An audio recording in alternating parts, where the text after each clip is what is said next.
So today we're going to continue on with making triangles congruent. You'll remember that on Friday we talked about making triangles congruent with angle, side, side, side, side, side, side, and angle, side. But we said we were going to wait till today to talk about hypotenuse leg.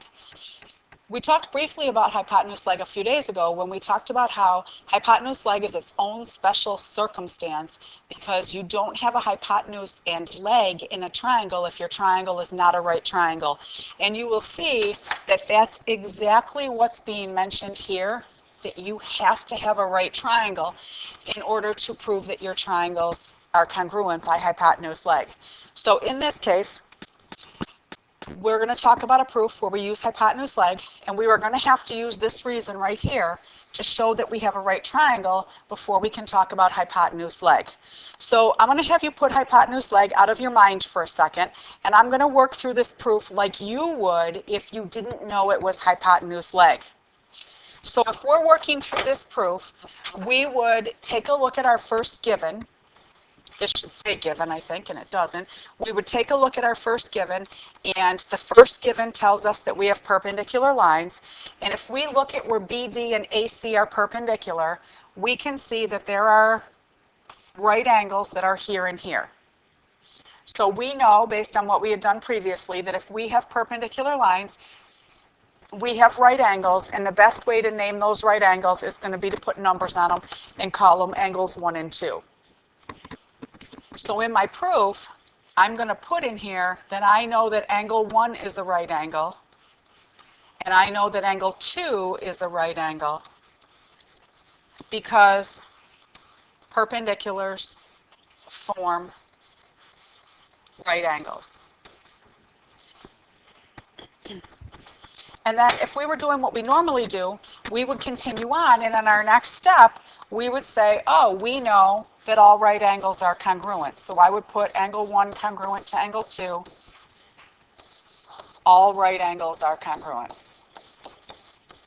And I might even go so far as to put an A in front of this to say that now I have a set of angles. And then we would continue on, and we would look at our second given. This is exactly what we've already done, so I'm not doing anything new here. And when I look at my second given, which tells me that AB and CB are congruent, I would say that's just great. That's a set of sides between the triangles. When I run out of givens, I turn to my picture and I say, what am I supposed to notice in my picture about what it is that's going on? And when I look at my picture, I can see that there's a shared side. And we talked on Friday about how you're supposed to be able to recognize those shared sides. And we would put in our proof that BD is congruent to BD. And we would put reflexive. And then we would say, oh, this is just great. Now we have another set of sides that are congruent. Then I've gathered up my 1, 2, 3 pieces of information. And now I can say, oh, my triangles must be congruent. Let's go back and see why they're congruent. And as soon as you start looking at why they're congruent, you are going to notice that the reason why they're congruent is not a reason that's acceptable. So our reason as to why these are congruent is that it looks like angle side side. We have 2 sides and an angle, but the angle is not between the 2 sides. So what we talked about a couple days ago last week was whenever it's angle side side, if we know that that's not a legitimate reason, we ask ourselves the question, is there a right triangle in the picture? Actually 2 of them. And in our picture, we know that both of those triangles are right triangles because they have right angles in them. And if it is a right triangle, then we say, do we have a hypotenuse congruent to a hypotenuse? And for our situation, what we see here, the red sides would really be hypotenuse congruent to hypotenuse because both of the red sides are across from the right angle. So instead of these red sides just being sides, they're going to be now named specifically the hypotenuse of each of those right triangles. And if I continue on, if I'm using hypotenuse leg, I also have to have a leg congruent to a leg. Do I have that? In this case, yes, I do. It's the shared side. So this shared side isn't just a set of sides. It's more particularly now a leg congruent to a leg. So I'm now recognizing that this triangle proof is really going to be a hypotenuse leg problem. But I have to go back. This is part of my job to remember. I have to remember to go back and make sure I write in my proof that these are actually right triangles. So in my proof, I have hypotenuse congruent to hypotenuse, and I have leg congruent to leg, but I do need to go one step further, and in my proof say that I have right triangles. So I'm going to say that triangle ABD is a right triangle. Not right angle, but right triangle. And triangle CBD is a right triangle. And the reason why I know that is because a right triangle has one right angle. So in this case, the one right angle for each of those triangles was identified back here in line 2. Both of the triangles have a right angle identified. And as soon as I know that I have right triangles,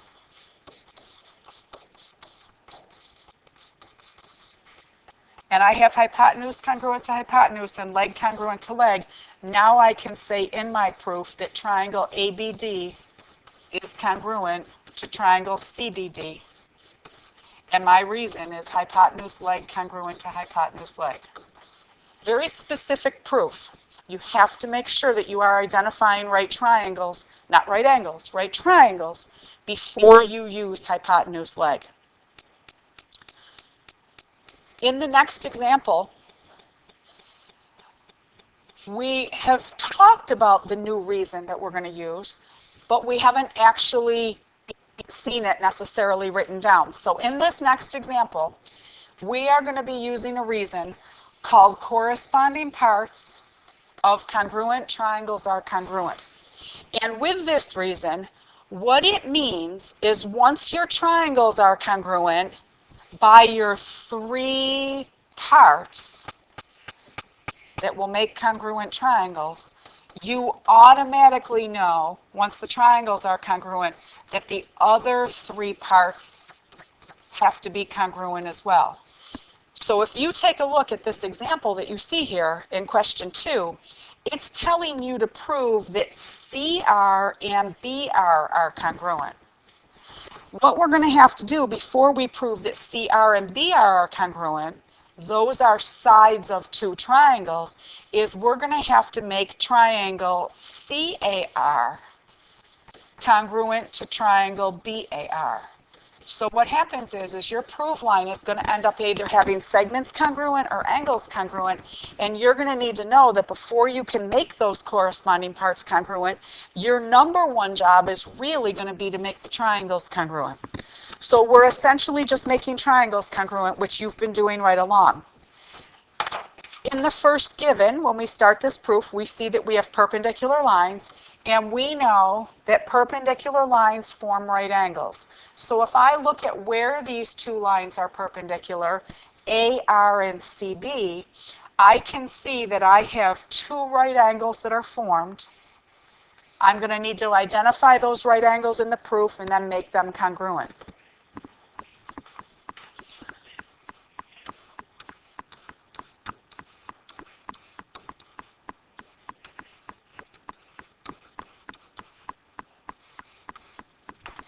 My reason why I know I have right angles is perpendicular lines form right angles. And then once I know that I have right angles, I'm going to set them congruent to each other. All right angles are congruent. And at this point, I'm also going to put an A in front of this to indicate that I know I have one set of angles congruent. Just because we have right angles and therefore right triangles does not mean that we're using hypotenuse leg. It's only hypotenuse leg if we appear to get the angle side-side pattern. For the second given in this proof, it is telling me that I have an angle that's getting bisected. Remember, it's what comes after the word bisect. So this angle up here is getting bisected by segment AR, which means that these 2 smaller angles are congruent. I'm going to call them angle 3 and angle 4. So my bisector in my second given tells me that angle 3 is congruent to angle 4 because an angle bisector divides an angle into two congruent angles. So this gives me a set of angles. And I am currently out of given information. As soon as I'm out of given information, I need to look at my picture. And generally what I'm looking for at this point is either something that's reflexive, a side or an angle, or vertical angles, which are formed by two lines forming an X in your picture.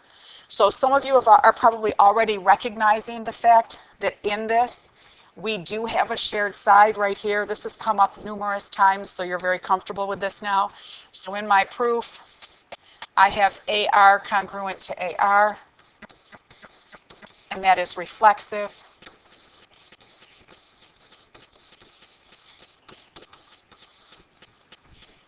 I'm going to mark that as a set of sides. I've gathered up three pieces of information. If I look at my picture, I can see that I have a side between two angles in each of those triangles. This is enough information to make my two triangles congruent to each other. So my line 6 here is going to be that the two triangles CAR and BAR are congruent to each other. And my reason, from looking at the picture and the way that it's colored, angle side angle congruent to angle side angle. Once I know that the triangles are congruent, please keep in mind that triangles have 6 parts. If I used 3 of those parts to make the triangles congruent, there are 3 parts that are left over. Once you get the triangles congruent, it automatically follows that the other parts that are left over that we didn't use automatically fall into place and are congruent to each other. So now that we know that our two triangles up here, the left and the right one, are congruent to each other, we can say that the prove line, what they asked us to prove, that these two segments were congruent, the ones I put dots on, once the triangles are congruent, in one step it falls into place that I can put in here that CR is now congruent to BR because of the reason that we talked about up here. Anytime you have corresponding parts of congruent triangles, all of those parts are going to be congruent as well. So once the triangles are congruent, every bunch of parts are going to be congruent as well.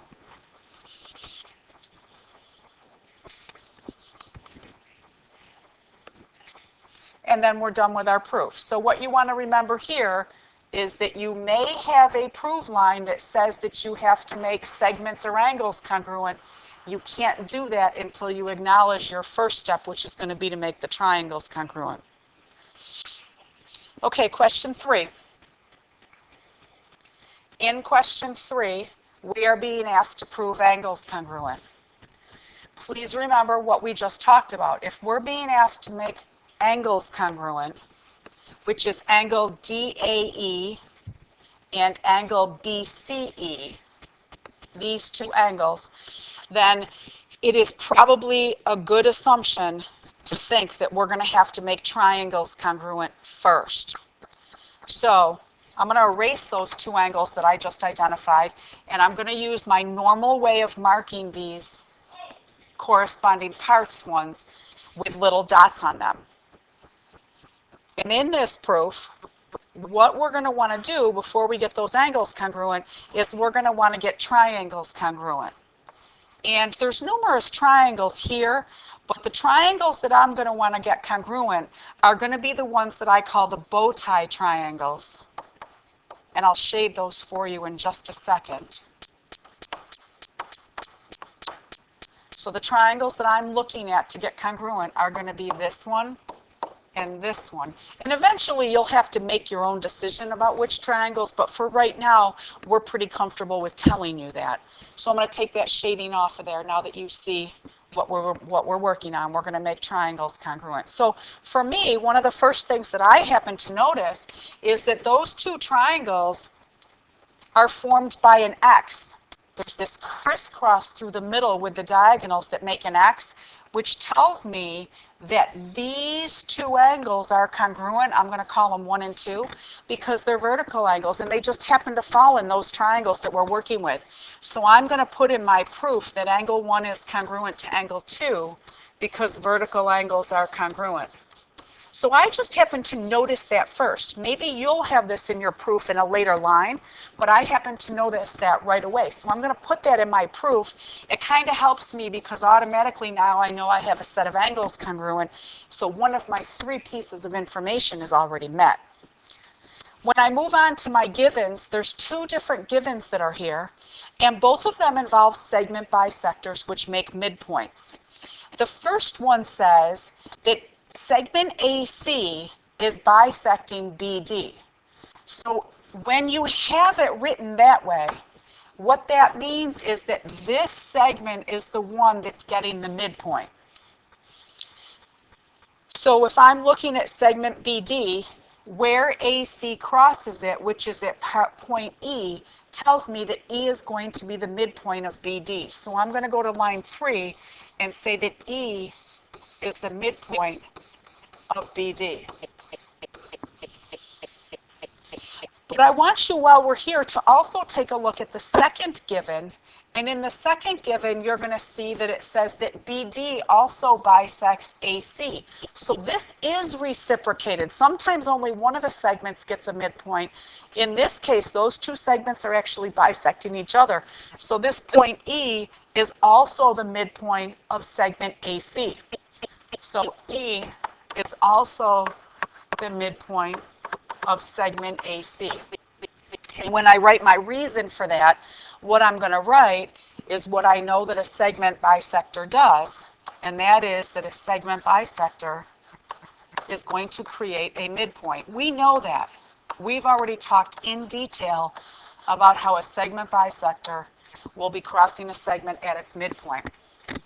So if I look at what I have in line 3, the first fact that E is the midpoint of the segment that goes from B to D, what that means then is that E is going to divide BD into 2 congruent parts, and those are the 2 congruent parts that we're going to have.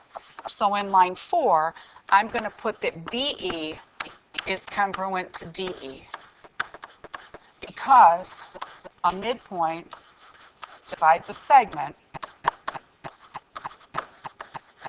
into 2 congruent segments.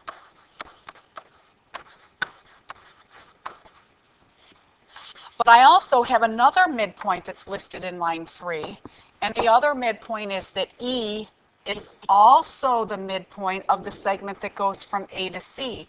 So I have 2 other little parts that are congruent to each other, and I'm going to write that in the same statement because it's for the same reason. The midpoint gave me those 2 sides congruent to each other. So if I take a look now at what I really have, I have angles 1 and 2 congruent to each other. That's a set of angles. And then in line 4, I have a set of sides with the pink ones and a set of sides with the purple ones, which means I really have 3 pieces of information.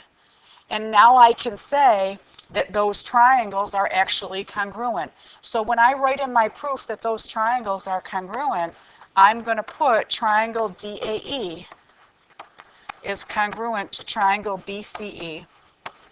And my reason for why they're congruent is side angle side. Congruent to side angle side, there is 1 set of angles between the sides for each triangle. And then I go back and remember why I wanted the triangles congruent. Well, I wanted the triangles congruent because I needed to make those angles congruent. Remember the ones with the dots on them? So I used 3 pieces of information to make the triangles congruent. Once the triangles are congruent, all the other parts fall into place and are congruent as well. So because those are angles inside the triangles, angle DAE will be congruent to angle BCE, simply because they are corresponding parts of congruent triangles, so they are congruent. Corresponding parts of congruent triangles are congruent. Once the triangles are congruent, all of their parts are.